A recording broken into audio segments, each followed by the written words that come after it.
इक्लॉइड्स division lemma समझने के लिए हमें सबसे पहले इसे समझना पड़ेगा। तो जैसा कि आप लोग प्रीवियस क्लासेस में डिवीजन करते थे, तो हमें पता है कि ये वाला जो पार्ट है 217 ये एक्चुअली हमारा डिवाइडेंड है और ये जो 5 है ये हमारा डिवाइजर होता है, और जो डिवाइड करने के बाद रिजल्ट आ रहा है इधर 43, इसे हम क्वोशिएंट कहते हैं और ये हमारा रिमाइंडर होता है। तो क्या हम लोग कुछ इसे इस प्रकार से लिख सकते हैं? तो अगर हम इसे कुछ देखने की कोशिश करें इस प्रकार से, तो इस लॉन्ग डिवीजन मेथड को हम कुछ इस प्रकार से भी लिख सकते हैं। दैट इज 217 कितने के बराबर होगा? तो हमें अगर इसकी वैल्यू पता करनी है 217 की, तो हमें क्या करना होगा, इस 5 को मल्टीप्लाई कर देना होगा किससे? क्वोशिएंट से। That is 43 plus remainder.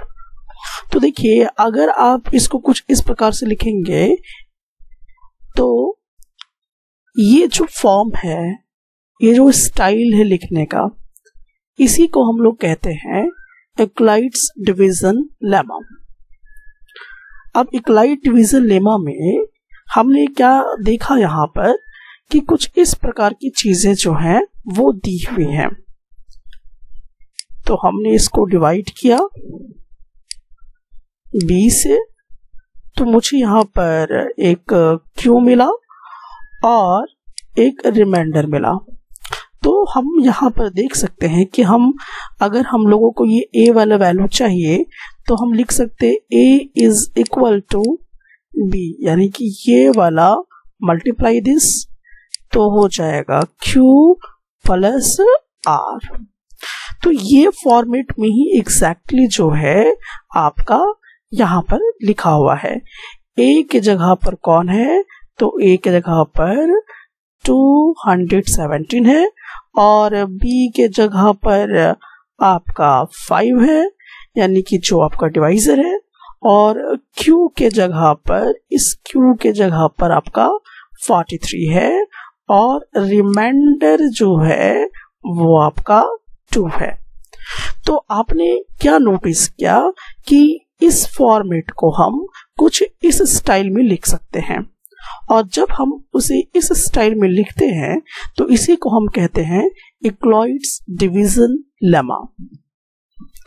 तो हम लोग कुछ इस प्रकार से इसका स्टेटमेंट बना सकते हैं कि यूक्लिड्स डिवीजन लेमा क्या है।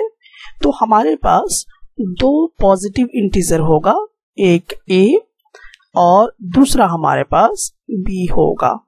तो जैसा कि आप देख रहे हैं, a के जगह पर हमारा 217 है और b के जगह पर हमारा 5 है। ये दोनों कैसे हैं? ये दोनों आपके पॉजिटिव इंटीजर हैं। जब इसे हमने डिवाइड किया और जब इसे हम लोगों ने कुछ इस फॉर्मेट में, इस स्टाइल में कन्वर्ट किया था, इस वाले स्टाइल में, तो आपने देखा था कि a is equal to b2 plus r के फॉर्मेट में आ रहा है। तो जब आप किसी भी लॉन्ग डिवीजन मेथड को इस प्रकार से रीस्टेट करते हैं, इस स्टाइल में जब आप लिखते हैं, इस फॉर्म में जब आप कन्वर्ट करते हैं, तो वो हमारा कहलाता है यूक्लिड्स डिवीजन लेमा। अब यहाँ पर बड़ा इंपॉर्टेंट बात एक और समझ में आनी चाहिए, और वो क्या है, थोड़ा हम उसे समझ लेते हैं। और वो ये है कि यहाँ पे जो आपको दिखाई दे रहा है लिखा हुआ, दैट इज दिस, इस वाले पोर्शन का क्या मतलब है। तो यहाँ पर इसको हम लोग समझने की कोशिश करते हैं। इसका मतलब ये हुआ कि 0 इज इक्वल टू r। मतलब इसका पहले मैं क्लियर कर दूं, यहाँ पे देखिए दो साइन है, एक तो ये साइन है और एक ये साइन है।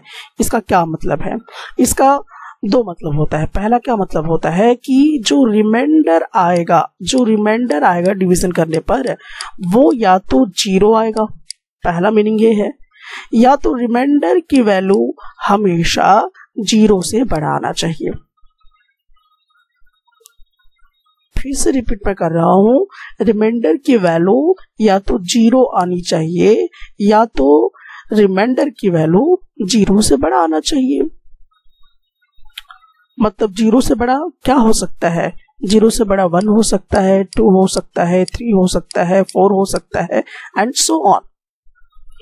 इसका यह मतलब हुआ कि रिमाइंडर की वैल्यू कभी भी 0 से कम नहीं आ सकता। अब 0 से कम नहीं आ सकता है, इसका क्या मतलब है?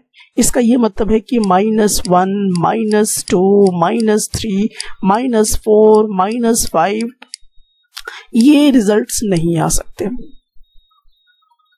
तो जब भी रिमाइंडर की वैल्यू आएगी या तो वो 0 के बराबर आएगा, इसीलिए यहाँ पे इक्वल टू है, या तो रिमाइंडर का वैल्यू हमेशा 0 से बड़ा होगा। सो फाइनली हमने ये समझा कि रिमाइंडर इज इक्वल टू 0 और ग्रेटर देन 0। अगर ऐसा सिचुएशन आता है तो ये जो सिचुएशन है ये बार बार आपको इस प्रकार से मिलेगा, जो कि आपका इक्वलाइट डिवीजन लेमा में कहा हुआ है। एक और स्टेटमेंट हम यहां पर समझने की कोशिश करते हैं।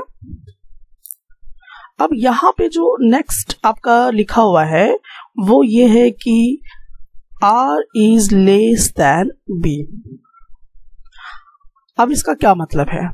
देखिए, इसका ये मतलब हुआ कि जो B होगा, अब B का कहने का मतलब कि जो हमारा डिवाइजर होगा वो हमेशा रिमाइंडर से क्या होना चाहिए?